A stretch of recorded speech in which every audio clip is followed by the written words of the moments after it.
speedboat powered by turbine engines taken from an attack helicopter. Our Chris Caswell introduces us to Howard Arneson.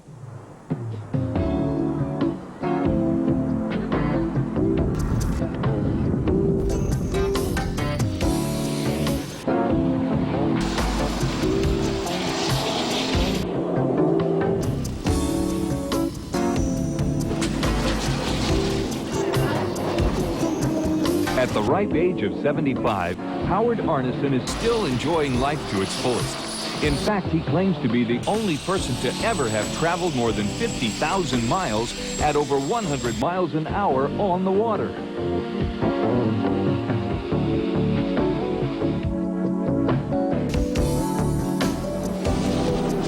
Speed has been a passion for you for a long time. What's the excitement? What's the drawing card for you in these boats?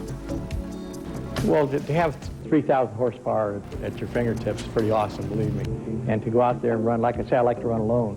And I can go out there and run like the devil, scare the heck out of myself if I want. I don't have to worry about anybody else. And it's an awesome feeling. Arneson has been creating solutions to problems all his life. One of his first was the invention of the pool sweep.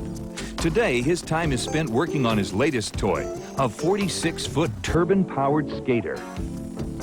Tell me a little bit about the skater. Did you have this hull built for your needs here? The hull part is pretty much stock, but it is special. It has a pod in the center, and the deck is special, the canopy to take the engine and fairing, air inlets, and so forth. Most people never run any kind of drive system in the center of a catamaran, and a lot of people thought it wouldn't work, but on the 32-footer that we did, that's the way it was, and it just worked beautifully.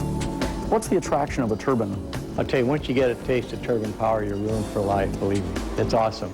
They'll run forever, hardly ever have any problems. And to get the kind of horsepower, like in the 40-footers, if you see back here, I have two General Electric T58s, and they're 1,325 horsepower each, and they only weigh 280 pounds apiece. So to get that kind of reliable horsepower, it's pretty hard to beat.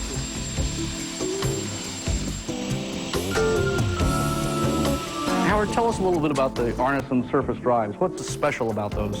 Well, what is special is the fact that the prop only runs half in the water. That's number one. The other thing is the longevity of the drives and the strength. We have about 8 or 10 different models. The biggest one has a prop shaft in it that's 6.5 inches in diameter. It's a big thing. And the horsepower rating that you can put through those things. I would not be able to do what I'm doing if it wasn't for the Arneson drive, because no other power would take it. You couldn't put an I.O. on there, that's for sure.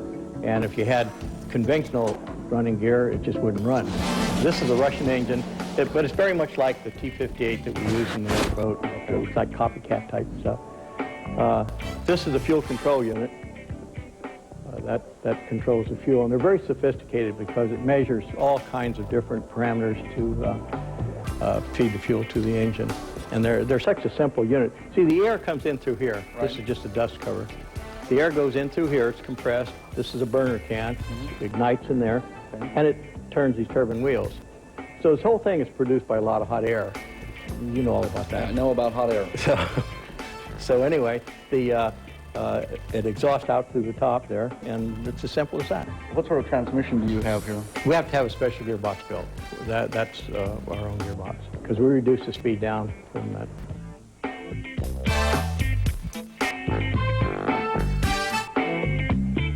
We're up here on the deck. Tell me a little bit about the cockpits here. These are F-16 fighter plane canopies. Okay.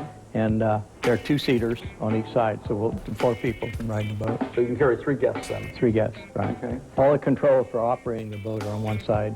And I'd like to see inside this cockpit. Wow, this is impressive.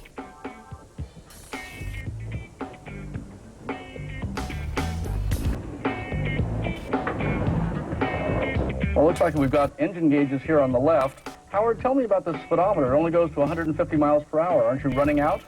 You bet. That's the Nordscott Speedometer, and the 150 mark is very easy to come by. When we're going flat out, the dial is just about where you see it now. There's a peg there. So all the way around and weld it to right there. Right. And then we have hand throttles here. We also have a foot throttle that you can use when you're running. The other foot's a brace to hold you in place. You have two throttles there, but one engine. Okay. And the reason for that, there's two sections to each turbine engine. There's an N1 and N2. Okay. One's a compressor, one's a power turbine. And we're able to control each section with those throttles. Howard, you've set a lot of records. What's the high point of your career? I think the run up the Mississippi River. We broke that record. Records are usually broken by a few minutes at a time, sometimes seconds. We broke that record by 7 hours and 30 minutes. What sort of goals do you have for the future with your boats? Well, one of them I'd like to try to set a record from San Francisco to Los Angeles. Howard, this is a pretty spectacular truck. Tell me about this. Well, this started life as a 2.5-ton top kick Chevrolet truck, and it has a Caterpillar diesel engine in it, and it's all custom made. Took about 2 years to get it built. It's really nice.